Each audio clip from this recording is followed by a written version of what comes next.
fa le olona teo aloha natsoinao kanjo raha mitodika dia hoe ianao hoe tsy misy fa ianao dia niaotra ny tenako nangovotra ny tanako any ampiasana mantsy rehefa misefo no miantso toy izao dia miomana fa misy raha ao be ny vokatra hoe ianao fa nipiasa tsy misy ka mandeha any ambarao dia tadiavo hoe tsy hita fa amiontrika fanaona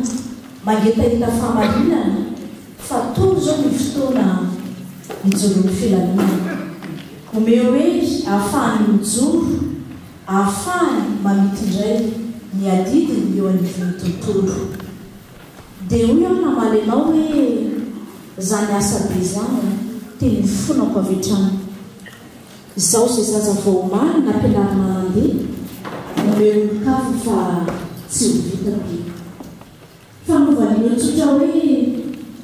sokonanana mibato fampidarakare dia milavinao fa rety antsoko mandeha ekeko ary miasanao fasan'izao miambiny rehetra dia apetrako eo ampelantananao miasako ny fotoanako sy ny sisa rehetrarehetra dia ianao no andamina ka hoaina rehetra ny fanozimemeloa dia engany mba ianao tokoa no mendrika ho filoha ka niady hevitray midisadisanay angamba ampizay